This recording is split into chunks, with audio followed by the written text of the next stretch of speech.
Toutankhamon, l'un des personnages les plus renommés de toute l'Antiquité. Les fabuleux trésors de son tombeau sont célèbres à travers le monde. Toutankhamon semble avoir reçu de parfaites funérailles. Il a été préparé pour l'autre monde de façon somptueuse, digne d'un pharaon. Mais des égyptologues de différents pays restent perplexes. La momie de Toutankhamon est très particulière. C'est l'une des plus étranges que j'ai pu voir. Il se trouve que les choses ne sont pas comme elles auraient dû l'être. Le tombeau de Toutankhamon a quelque chose de bizarre.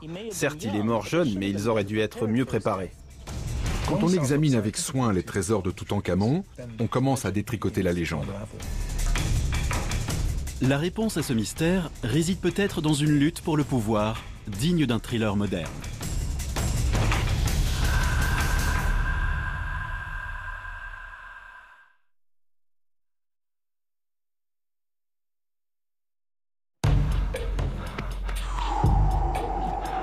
Égypte, 1323 avant Jésus-Christ. Un messager traverse le désert. Il est porteur d'une triste nouvelle. Toutankhamon, le jeune pharaon, est mort. Voici le récit de l'un des tombeaux les plus célèbres de l'histoire et des enjeux considérables autour de la succession du pharaon. Le peuple égyptien prend très au sérieux les funérailles de ses rois. Le pharaon doit être momifié avant d'être placé dans un impressionnant sarcophage. Il est enterré avec tous les biens nécessaires pour son voyage vers l'au-delà. Un rite essentiel pour que le pharaon puisse obtenir sa place parmi les dieux.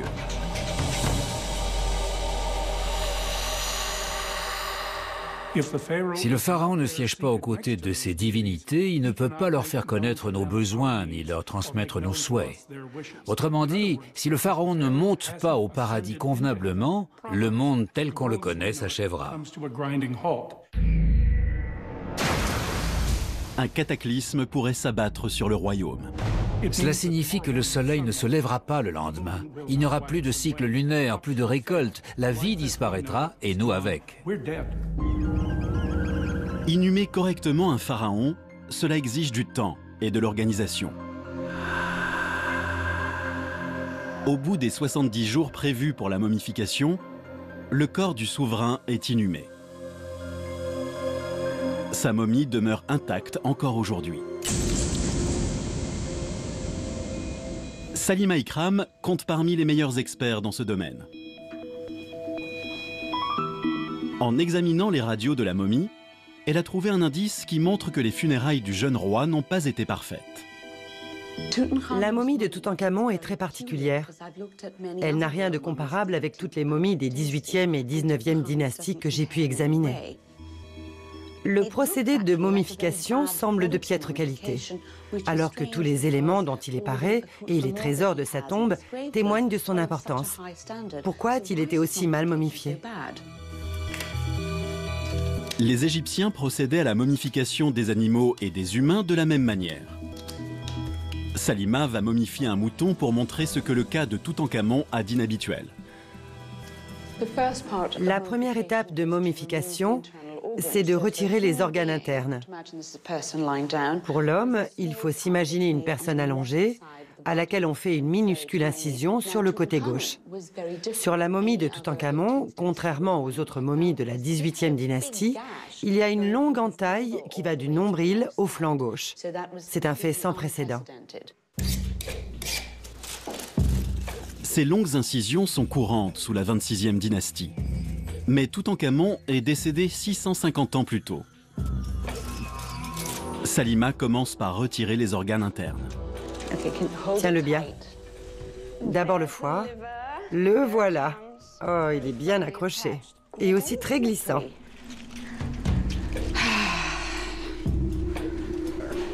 Merci. Il faut avoir de la force dans le haut du corps pour tirer là-dessus.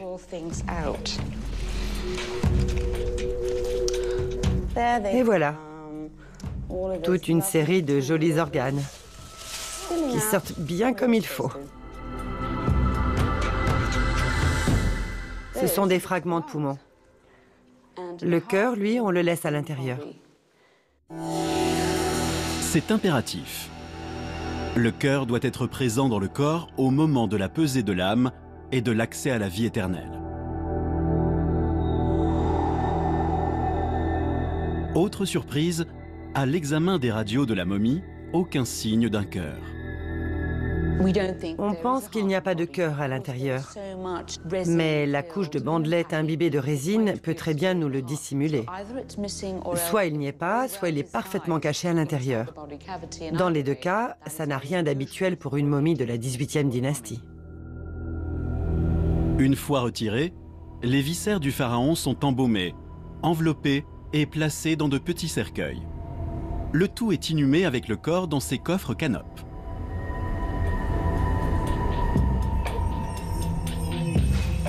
Après l'éviscération, vient la dessiccation. Salima doit laver la carcasse et la faire sécher. Toutankhamon lui aussi a été lavé à l'eau et au vin de palme, afin d'être désinfecté. Salima remplit la cavité de sacs de natron, un mélange naturel de sel et de bicarbonate de soude. Ensuite, le corps tout entier en est recouvert. Un petit oreiller pour le mouton. Le corps est laissé assécher pendant 40 jours. Le natron absorbe l'humidité et les graisses du corps. Salima constate à nouveau la piètre qualité de la momification. Son corps avait déjà commencé à se détériorer. Peut-être est-il mort à un endroit où ce rite n'a pas pu être pratiqué immédiatement, où il n'y avait pas de natron. Salima Ikram fait une hypothèse intéressante. Toutankhamon a peut-être été tué au combat, ou bien il est mort à la chasse. En tout cas, loin de la vallée du Nil. Les embaumeurs ne pouvaient alors pas agir immédiatement. Le corps devait être rapatrié en toute hâte.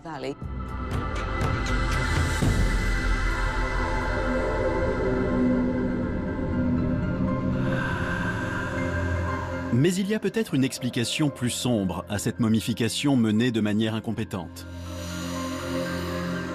Il est possible qu'une personne ait désiré que Toutankhamon soit enterré le plus vite possible. Peter Brand, spécialiste de l'Égypte antique, a étudié le chaos politique qui a suivi la mort du pharaon. Le décès de Toutankhamon a provoqué en Égypte une crise militaire et politique. D'abord, ils perdent une importante bataille face à l'Empire hittite, et ensuite leur souverain meurt. Toutankhamon n'a pas d'héritier. La période des 70 jours débute. La panique s'empare de la vallée du Nil. Il faut inhumer Toutankhamon à temps et lui trouver un successeur. Ils sont 3 prétendants au trône. Il y a d'abord la veuve, Ankhésénamon. La royauté est principalement une affaire d'hommes. Les femmes pharaons sont rares.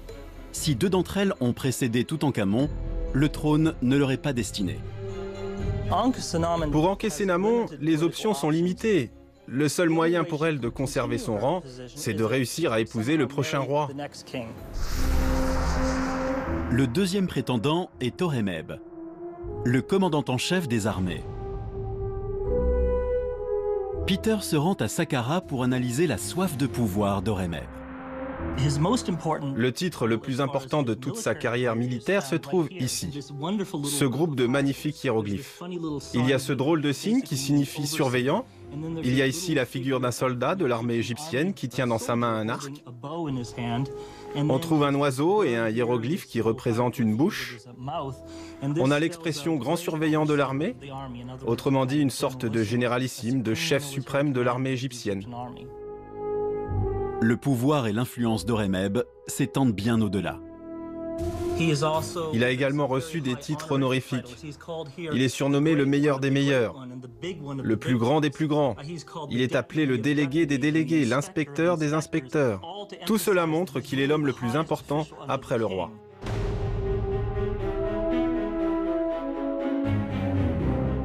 Les bas-reliefs retracent sa carrière telle des curriculums.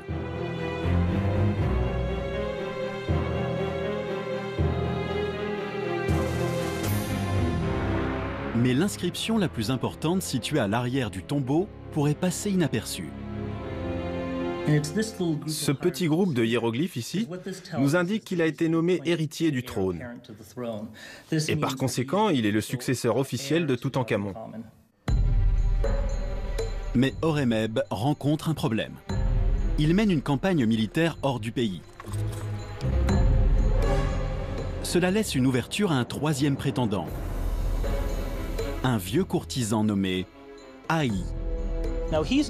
C'est un outsider, mais sa position de chambellan lui apporte beaucoup de relations politiques. L'une de ses fonctions probables est d'organiser les funérailles de son roi, qui vient de mourir. C'est l'occasion pour lui de renforcer ses prétentions au trône. Horemheb absent, Haï doit agir vite. Si Haï souhaite vraiment devenir roi, c'est dans son intérêt d'inhumer Toutankhamon au plus vite, pour afficher ses prétentions politiques. Car dans l'Égypte antique, celui qui enterre un pharaon en devient le successeur.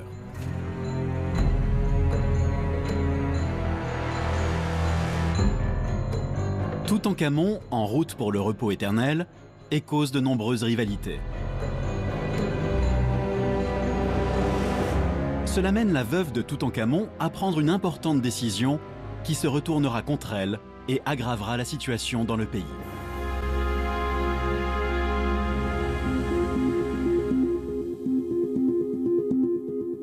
Le jeune pharaon Toutankhamon est mort. La première étape du rite de momification a commencé. Dans l'importante lutte pour lui succéder, Haï, le chambellan, a une chance incroyable de consolider ses prétentions au trône.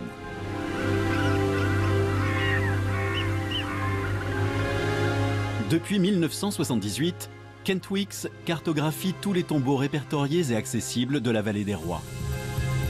L'histoire du tombeau de Toutankhamon suggère qu'Haï a réussi une incroyable manœuvre politique. Kent se souvient de sa première descente dans la dernière demeure de Toutankhamon.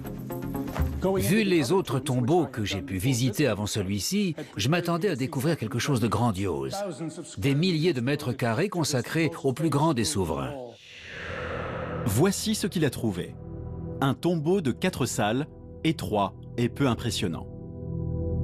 On entre et tout y est très décevant. Les parois ne sont pas décorées. Les salles peuvent à peine accueillir une demi-douzaine de personnes. C'était un vrai choc. Kent est persuadé qu'un tel tombeau n'a pas été bâti pour Toutankhamon. Il devait avoir prévu pour lui-même, ailleurs dans la vallée, un autre tombeau digne d'un pharaon.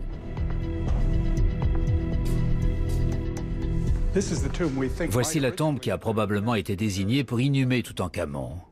Il devait être en cours de construction et pas encore prêt à être occupé. Toutankhamon a régné durant 10 ans. Le tombeau était habituellement commandé juste après la succession. Il est surprenant que le tombeau n'ait pas été achevé au moment de sa mort. Voilà de quoi est faite la vallée des rois. C'est du calcaire. C'est la roche que l'on trouve quasiment partout en Haute-Égypte. C'est tendre, facile à creuser, on peut y creuser une tombe relativement facilement. Les fresques de l'époque montrent la manière dont cela se déroulait. Cela demande peu d'efforts et pas trop de temps. On estime qu'un groupe d'environ 8 ouvriers pouvait déblayer quotidiennement l'équivalent d'1 mètre cube de roche calcaire. À ce rythme, il aurait fallu compter 15 mois pour un grand tombeau. Le fait que la tombe royale de Toutankhamon n'ait pas été achevée durant ses 10 ans de règne pourrait être dû à des circonstances particulières. La fin de la XVIIIe dynastie marque une période de trouble pour le peuple égyptien. Il traverse une série de crises. L'Égypte est en guerre. Et Toutankhamon connaît de graves problèmes dans son pays. Il dirige un pays qui se remet des bouleversements causés par son père. Surnommé le pharaon hérétique, Akhenaton a abandonné le culte des dieux habituels et banni les prêtres.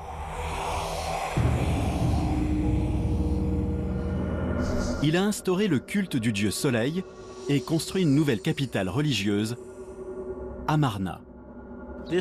Cela bouleverse l'économie et perturbe la population. Lorsqu'Akhenaton meurt, le culte disparaît avec lui. Toutankhamon a dû lutter pour réinstaurer la religion traditionnelle. Il a même érigé une stèle pour rappeler ses faits. Kent pense que ces perturbations expliquent le fait que la tombe soit restée inachevée. Il se passait quelque chose à l'époque, c'est évident. Ça a pu être des guerres, la fin de la période amarnienne, les crises économiques, ça a pu être la mort soudaine de Toutankhamon ou même un mélange de tous ces facteurs. Cette tombe inachevée pose un problème à Haï. Les avis divergent quant à la suite des événements. Kent pense que Haï a pu décider d'inhumer Toutankhamon dans la tombe qu'il faisait construire pour lui-même. Ils ont pu échanger leurs tombeaux. Toutankhamon est mort de façon soudaine. Il a fallu se dépêcher de l'inhumer. Un tel échange est un acte politique de génie. Quand Haï a fait l'échange des tombeaux, il a pris de l'importance. Il s'octroie un tombeau royal et s'affirme alors comme un successeur légitime. Un autre problème se pose. Par sa taille et son agencement, le tombeau n'a rien de royal. Kent estime cependant qu'il y avait là tous les éléments nécessaires. Donc, Haï a dû penser que cela constituait un lieu acceptable pour le repos d'un roi. La tombe de Toutankhamon semble n'avoir rien de commun avec les tombes royales que nous connaissons. Mais il suffit de pas grand-chose pour la transformer en une tombe royale standard de la 18e dynastie. Quand on fait pivoter de 90 degrés les 4 salles de la tombe, le couloir d'entrée et la chambre funéraire se retrouvent alignés. Un modèle plus traditionnel. Et voilà, le plan classique d'une tombe de la 18e dynastie. Haï est alors tout proche de devenir le prochain roi d'Égypte. La veuve de Toutankhamon est dans une position délicate. Si elle veut rester au pouvoir, Ankhésénamon doit épouser le successeur avant les funérailles. Ce dernier doit être présent pour réaliser le rituel d'ouverture de la bouche qui prépare le corps à la vie dans l'au-delà. Ankhésénamon fait donc un pari diplomatique désespéré pour conserver sa position. Elle écrit au souverain de l'Empire hittite, l'actuelle Turquie, pour demander de l'aide. La réalité dépasse la fiction, impossible d'inventer une telle histoire. Les Hittites ont conservé cette étrange missive dans leurs archives. Peter Brand l'a étudiée attentivement. Elle dit en substance que son mari est mort et qu'il n'a pas de fils. Mais le roi hittite avait de nombreux fils, donc elle lui demande de lui envoyer l'un d'eux pour qu'il devienne son mari, et par conséquent le nouveau roi d'Égypte. Un pari dangereux. Tout cela se déroule dans un climat d'extrême tension, parce que l'Empire égyptien est en conflit avec l'Empire hittite. Horemheb a mobilisé l'armée, ici, à la frontière, et les Égyptiens et les Hittites se battent ici, en Syrie, près de Kadesh. Un acte désespéré. La reine dit qu'elle a peur. Elle redoute d'épouser une personne qui n'est pas de sang royal, Horemheb ou Haï par exemple. Elle ne veut pas. La veuve manque de temps. Pour que son pari soit payant, la lettre doit arriver avant les funérailles de son mari.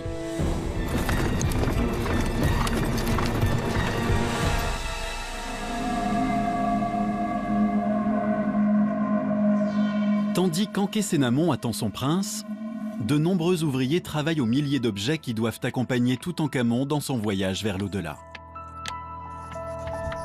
Haï rencontre un autre problème. Le cercueil de Toutankhamon doit être placé à l'intérieur d'un sarcophage. Haï n'en possède pas.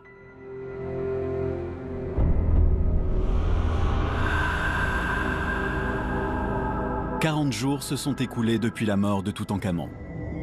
Le temps vient à manquer. Il reste 30 jours avant les funérailles. Ça met du temps à fondre. Salima Ikram, une égyptologue, s'évertue à montrer à quel point Toutankhamon a été mal momifié.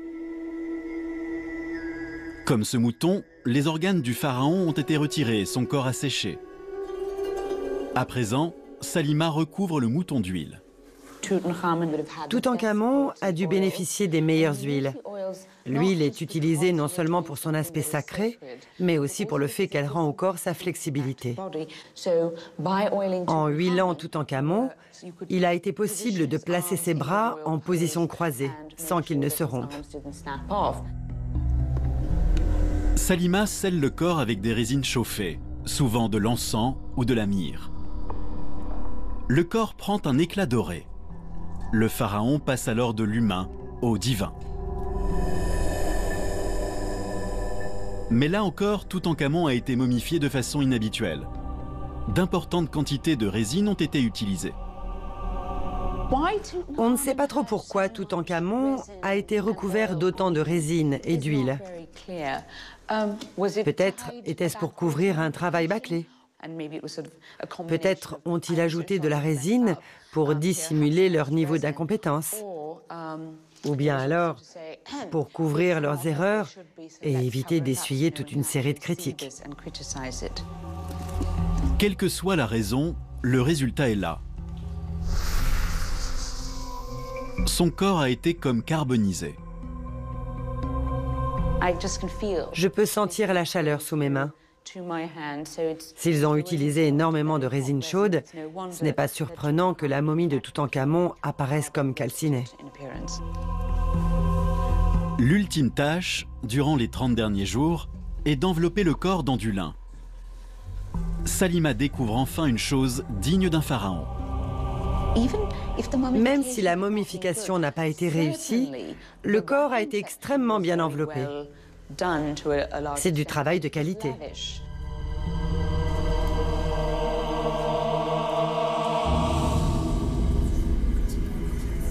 La momification du mouton est terminée. La momie de Toutankhamon est placée dans un magnifique cercueil en or massif. 2 autres cercueils viennent recouvrir le premier pour davantage de protection. Le tout est placé dans un sarcophage de pierre dans le tombeau.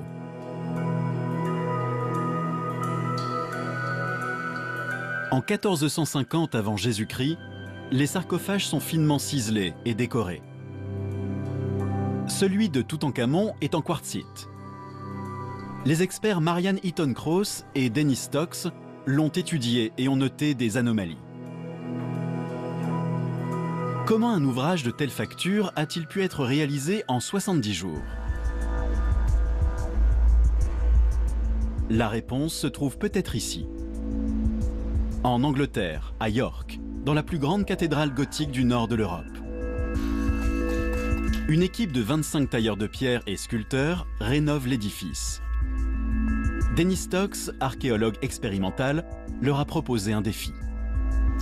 Quand on observe de près, le style semble naïf, mais ça demande un sacré savoir-faire. C'est vraiment superbe. C'est un véritable chef-d'œuvre. Dave Willett, sculpteur, a choisi de reproduire le visage de la déesse Isis présent sur le sarcophage. Dennis et lui tenteront d'évaluer le temps qu'il a fallu aux sculpteurs de l'époque pour réaliser l'ensemble du sarcophage. Si l'on regarde la finesse de la sculpture, comme là, autour de l'œil, près des lèvres, c'est un travail absolument magnifique.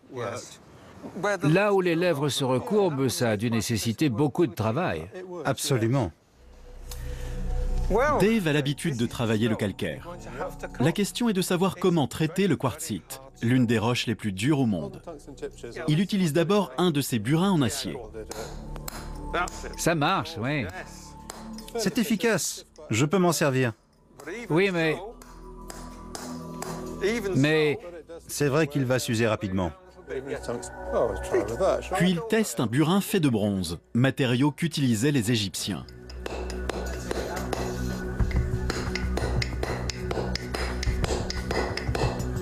C'est pas terrible.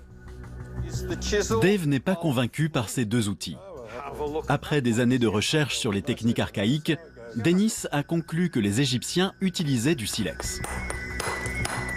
C'est bien plus efficace que le bronze. ça semble fonctionner.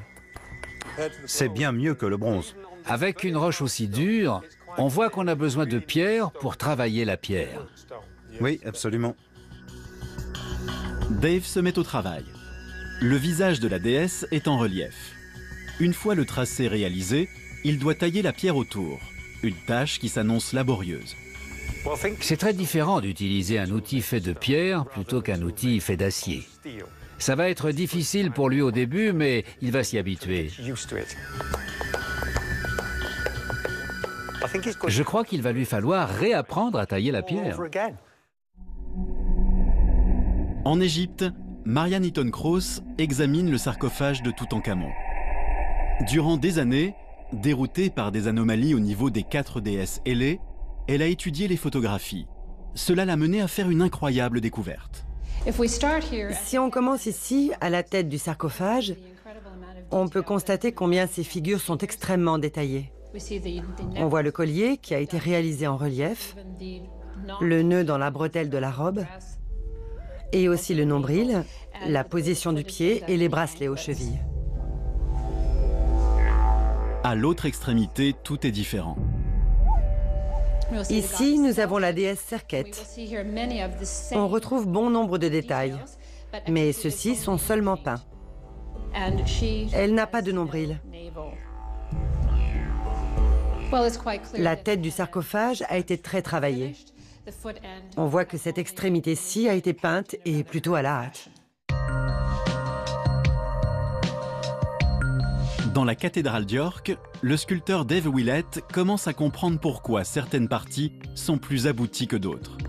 Il lui a fallu 50 heures pour tailler la pierre et faire ressortir le visage. Il découvre comment les Égyptiens ont pu réaliser le sarcophage et ce qu'ils ont dû endurer pour y parvenir. En utilisant des morceaux de granit, ils ont pu retirer de grosses portions de pierre parce que c'est bien plus efficace que d'utiliser du silex. Mais c'est un travail extrêmement difficile. Ils devaient être complètement épuisés. Il fallait être costaud pour faire ça toute la journée.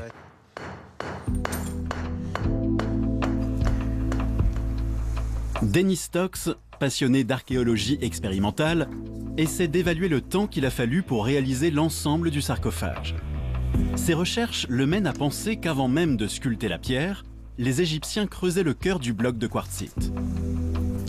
En utilisant des tubes de cuivre, un arc pour les faire tourner et du sable pour creuser, en mobilisant 3 équipes travaillant chacune 8 heures par jour, il aurait fallu compter 536 jours, soit 18 mois.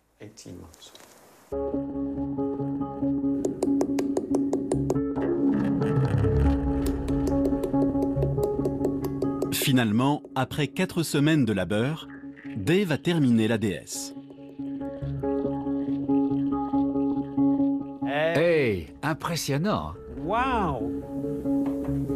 On a l'impression qu'elle nous regarde. Oui.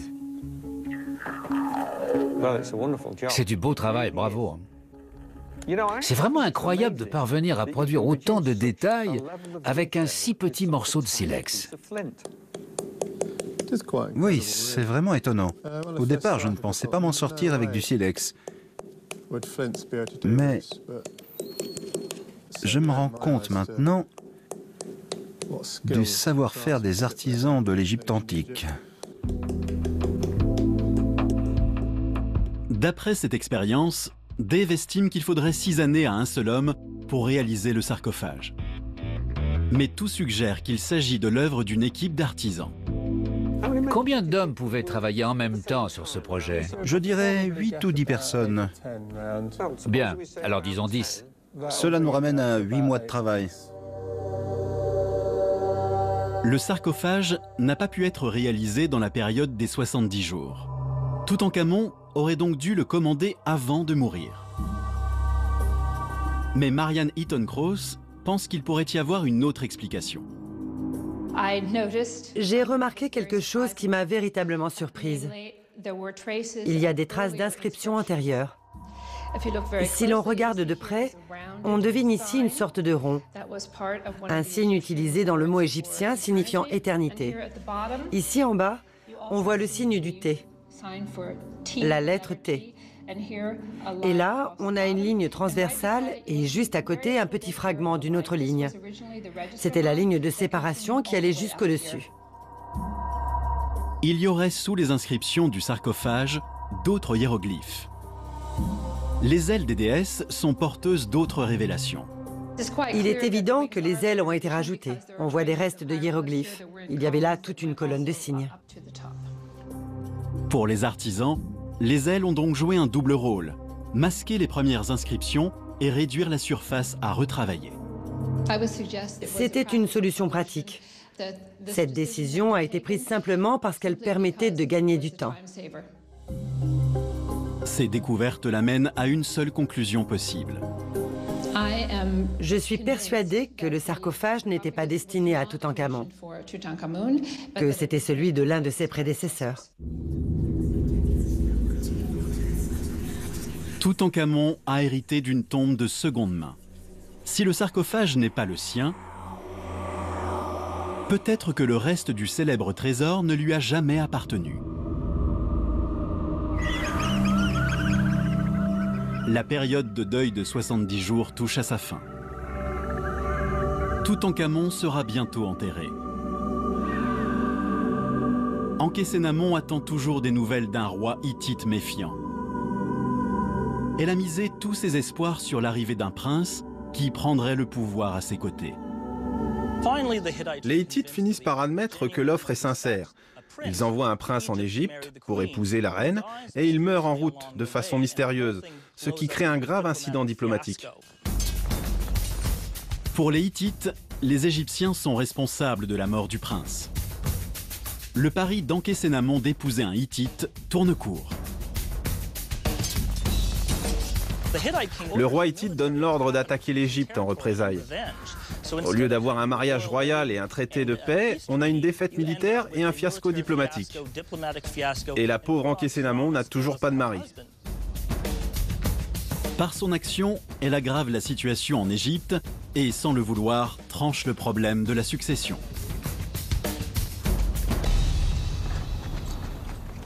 Durant toute cette crise, Horemheb doit se trouver quelque part sur le terrain, ici en Syrie, à la frontière de l'Empire égyptien, pour défendre le royaume contre une attaque des Hittites. Il est occupé par ce conflit et ne rentrera chez lui qu'après les funérailles. Il ne reste plus que Haï, le chambellan. La partie est terminée pour la reine Ankhésénamon. Elle n'aura pas de mari. En revanche, pour Haï, la partie ne fait que commencer.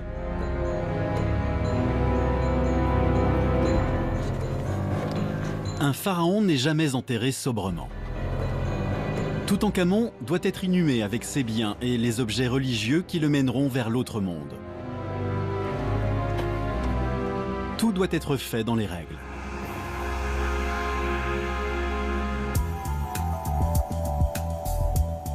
À 4000 km de là, un chercheur estime que ces préparatifs ont quelque chose d'étrange.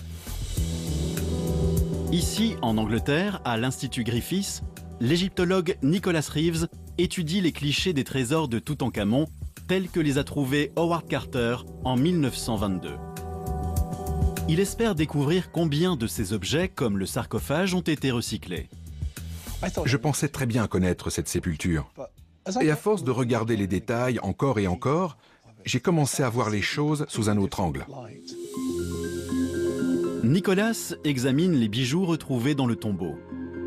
Il découvre que le nom de Toutankhamon, inscrit dans les cartouches, semble en recouvrir un autre, et que les titres accolés ne sont pas les siens.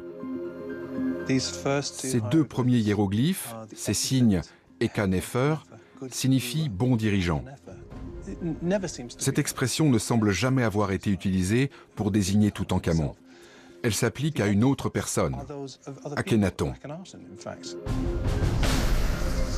Akhenaton, père de Toutankhamon et infâme hérétique, a abandonné le culte des dieux traditionnels pour un dieu unique, reniant le pouvoir des prêtres. La conclusion qui s'impose, c'est que beaucoup de ces bijoux ont été réalisés pour quelqu'un d'autre. Le nom Toutankhamon a été inscrit pour les funérailles. Nicolas examine la pièce la plus célèbre. le cercueil extérieur présente un étrange détail. Sur le devant et de chaque côté, il y a ces pans qui semblent comme tressés. Cette coiffure unique n'était arborée que par un seul homme, Akhenaton. Nicolas découvre que des cartouches ont été modifiées sur le deuxième cercueil. Mais la découverte la plus importante concerne le masque mortuaire. Nicolas est intrigué par une ligne de soudure. Ça peut être un trait de fabrication, la façon dont il les produisait, mais je ne crois pas. Il examine ensuite de quoi est fait le masque. Les incrustations de la coiffe sont en verre bleu. Sur le masque, c'est du lapis lazuli. Cela suggère une modification, une volonté d'améliorer. Cela le conduit à une étonnante conclusion. Je pense qu'on peut affirmer qu'il s'agit du visage de Toutankhamon. Mais je crois que le masque lui-même n'a pas été fait pour Toutankhamon.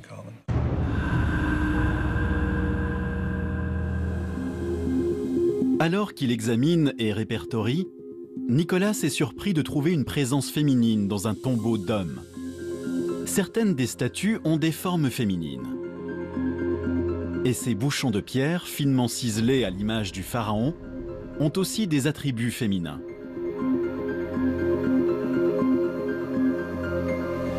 Ils viennent sceller des coffres en or qui renferment les organes embaumés. Mais ce matériel funéraire a-t-il bien été fabriqué pour Toutankhamon? Nicolas est à la recherche d'indices. Il n'y a rien à l'extérieur. En revanche, l'intérieur réserve des surprises. À l'intérieur, le texte a été modifié avec beaucoup moins de soin. Le nom du propriétaire antérieur est encore lisible.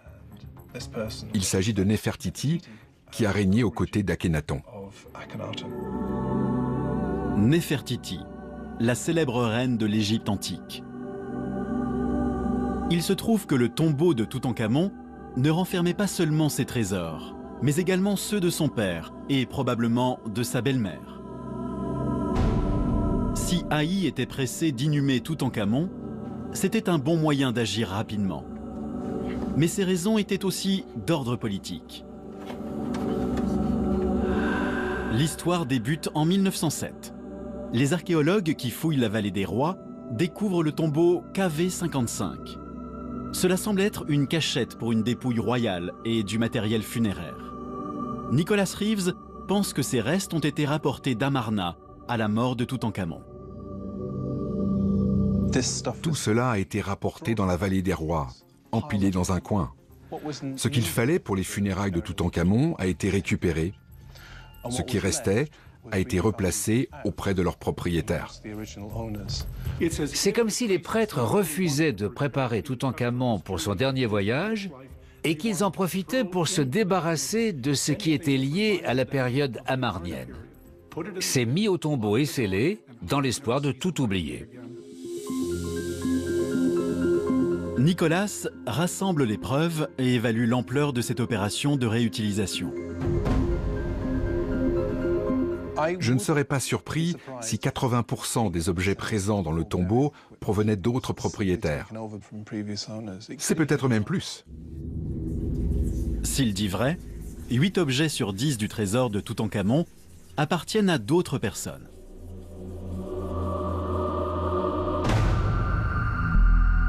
Le musée égyptien du Caire. Ici se trouvent exposées les 4 structures dorées provenant du tombeau. Celle-ci fait la taille d'une grande voiture. Elle fascine depuis longtemps l'égyptologue Zahi Hawass. Ces coffres-chapelles, ce sont les réalisations les plus belles du tombeau. Elles protégeaient la momie. C'est là que le roi reposait.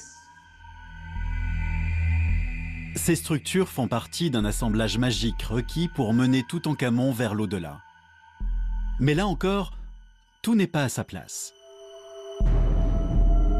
La momie de Toutankhamon, enfermée dans 3 cercueils, est placée dans son sarcophage de fortune en pierre. Les artisans ont ensuite assemblé la première des 4 structures.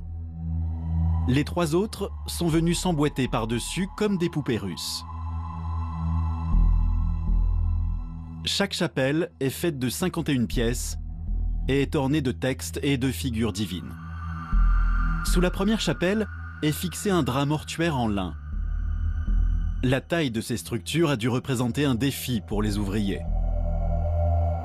Dans cet espace exigu, une fois les structures en place, il n'y avait pas plus d'1 mètre de chaque côté. Et les repères existants se limitaient à de petits hiéroglyphes encore visibles sur la seconde structure.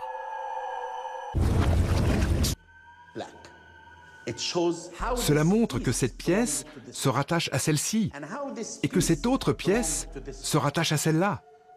C'est ainsi que les ouvriers ont pu assembler ces structures. Regardez, on retrouve ce signe et ce signe, et encore ces deux-là. Voilà comment cela a été possible.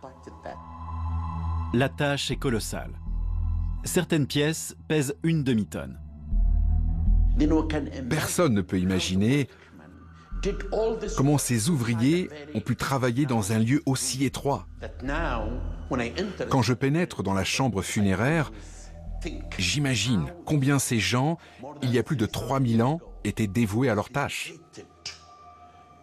Ils ont fait un travail remarquable pour s'assurer que ce jeune homme puisse s'élever avec son trône au milieu des dieux.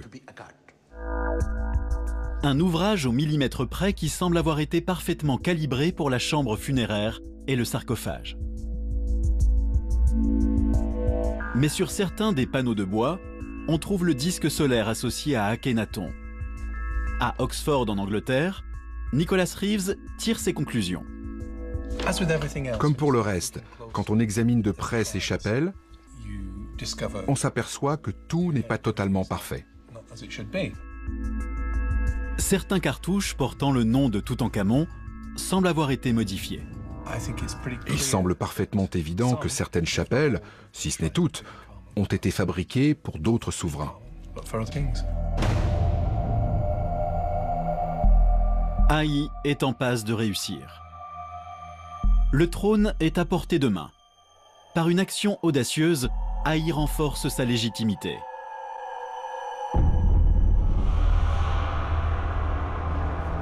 Les derniers objets arrivent dans la vallée des rois pour être enterrés aux côtés de Toutankhamon. On imagine les funérailles d'un pharaon menées avec le plus grand soin, mais on s'aperçoit que ça n'a pas toujours été le cas. Les 4 salles du tombeau renferment près de 5500 objets. La plupart recouverts ou faits d'or. Plus de 2000 sont stockés dans l'annexe. Cette salle plus petite a été pillée. Cependant, l'égyptologue Marianne Eaton-Cross retrouve les marques d'un travail bâclé. Vers la fin, certains de ces objets ont dû être jetés. C'est le signe d'une certaine précipitation, d'un désir d'en terminer. Marianne étudie le plan de l'antichambre tel que l'a trouvé Howard Carter en 1922. Cette salle semble avoir été remplie de façon ordonnée. Mais elle remarque, au milieu du reste, un tabouret cassé, preuve de méfait. Pour ce tabouret, 3 pieds ont été retrouvés ici. L'assise et le 4e pied étaient à cet endroit, dissimulés derrière ces chars. Il est évident que ce tabouret a été démonté. Tout en haut des pieds, il y avait des bandes en or. Elles ont disparu. Elle pense que la tentation de chaparder était forte en voyant les objets passer de main en main jusqu'au tombeau.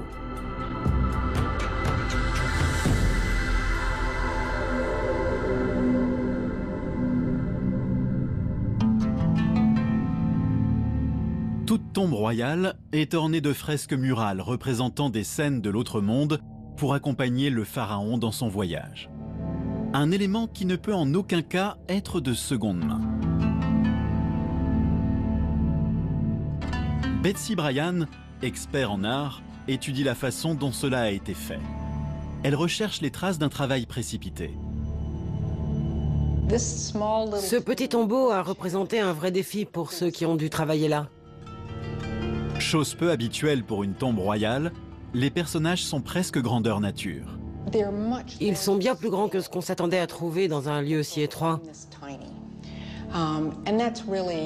C'est vraiment la conséquence directe d'un manque de temps. Il fallait plusieurs mois pour décorer une tombe royale plus grande comprenant différentes salles. Ce n'est pas le cas ici. Si tout le monde est mis à contribution, c'est possible de décorer une telle salle en 2 jours. C'est pas si compliqué. Par manque de temps et de surface, les artistes ont imaginé une version condensée du passage de Toutankhamon de ce monde à l'autre. C'est vraiment fascinant. On commence de ce côté-ci. Il est dans ce monde en momie. D'un seul coup, il marche. Et le temps d'arriver au bout de cette paroi de 6 mètres, il est déjà dans l'autre monde, un dieu parmi les dieux. Betsy Bryan n'a aucun doute sur la qualité du travail. Il faut bien l'avouer, c'est un travail plutôt médiocre. C'est du travail bâclé, c'est le moins qu'on puisse dire. Mais il y a une scène qui fait l'originalité de ce tombeau. Un homme habile a fini par s'emparer du trône vacant. La conclusion d'une histoire inscrite pour l'éternité sur cette paroi du tombeau. Ici, on a la représentation du rituel de l'ouverture de la bouche réalisé par le successeur de Toutankhamon. C'est quelque chose d'inédit, en particulier dans une tombe royale. Pour le successeur, l'objectif est clairement d'asseoir sa légitimité. Il n'y a aucun doute quant à l'identité du personnage. Le cartouche au-dessus révèle son nom. Il s'agit d'Aï. Aï a surpassé ses adversaires et s'est proclamé pharaon. Bien évidemment, c'est un moyen de légitimer son action. C'est une façon d'affirmer qu'il est l'héritier légitime. Il s'affiche en grand de la manière la plus ostentatoire possible. Enfin, le tombeau est prêt. L'enfant roi est mené de façon triomphale vers l'au-delà. Le pharaon Aï, qui a réussi à s'imposer comme successeur, règne jusqu'à sa mort, 4 ans plus tard. Il est inhumé dans le tombeau initialement destiné à Toutankhamon. Horemheb finit par accéder au pouvoir à la mort du pharaon Aï. Dans une volonté d'asseoir sa légitimité, il a fait détruire de façon systématique toute trace d'Aï et de Toutankhamon. Mais qu'est-il advenu d'Ankhésénamon? Certains détails suggèrent qu'elle aurait épousé Aï. Elle disparaît ensuite des récits. Je pense que toute cette histoire de succession prouve que la politique est un jeu et que tout le monde joue pour gagner, surtout à cette époque. Toutankhamon n'était pas l'un des plus grands pharaons. Nous le connaissons aujourd'hui parce que son tombeau est resté quasi intact durant près de 3000 ans. Les récents travaux d'analyse ont montré que ses funérailles ont été précipitées. La lutte entre les puissants désireux de s'emparer du trône a relégué au second plan le soin apporté aux funérailles. Mais les recherches effectuées au sein de ce célèbre tombeau nous ont offert autre chose. Un aperçu fascinant des splendeurs de l'Égypte antique.